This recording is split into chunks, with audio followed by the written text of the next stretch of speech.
আপনারা অনেকেই আমাকে জিজ্ঞেস করেন কিভাবে আমি সবকিছু এত গুছিয়ে রাখি। তাদের জন্যই আমার আজকের ভিডিওটা।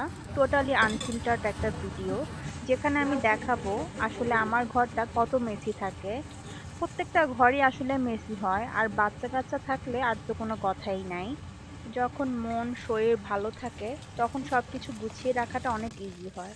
মাঝে মধ্যে কিন্তু আমি যখন আমার মন অথবা শরীরটা ভালো থাকে না, তখন কিন্তু সবকিছু আমি ফেলেই রাখি বলতে গেলে।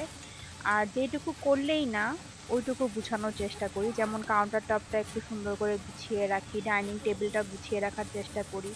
গরমকাল আমার একদমই পছন্দের একটা সময় না।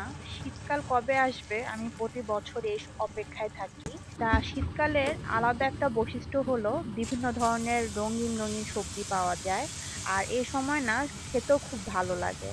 তা আমি আজকে চিকেনটা রান্না করব ফুলকপি আর আলু দিয়ে। তাই ফুলকপি আর আলুটা প্রথমে আমি একটু ভেজে নিয়েছি।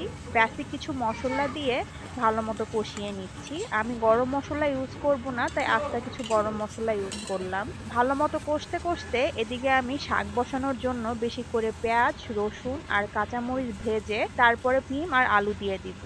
পালং শাক সিম আর আলু দিয়ে খেতে ভালো লাগে, আবার পুঁই শাকটাও সিম আর আলু দিয়ে খেতে বেশ ভালো লাগে। এটার মধ্যে মাছের মাথা অথবা মাঝে মধ্যে আমি যে বাসা ফিলেট পাওয়া যায় ওইটাও দেই, ওটা দিলে আরো বেশি মজা লাগে। আর এখানে মশলাটা কষে গেছে, আমি চিকেনটা অ্যাড করে দিব। আজকে অনেক কাজ পেন্ডিং রয়ে গেছে, সবকিছুই এলোমেলো। আসলে বেশিরভাগ দিনই সবকিছু এলোমেলোই থাকে, গুছিয়ে নিতে হয়। আর এদিকে আমার হেল্পিং হ্যান্ড আন্টিও ঘর মুছে নিচ্ছে। এই কিছুক্ষণের মধ্যেই সব রেডি হয়ে যাবে ইনশাল্লাহ। আর এখানে চিকেনটা হয়ে গেছে, আমি ফুলকপি আর আলু দিয়ে দিব। নামানোর আগে পানি আর টমেটো দিয়ে দিব। তো আজ এই পর্যন্তই আপুরা, আল্লাহ হাফেজ।